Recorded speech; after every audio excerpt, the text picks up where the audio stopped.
How to log in 8-Ball Pool.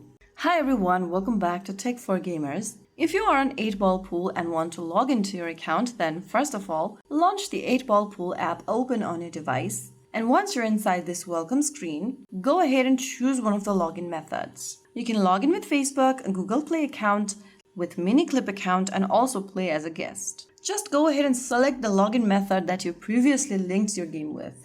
After you select one of the login methods, follow through the on-screen instructions. You'll need to go ahead and enter the credentials for your login method that you've chosen.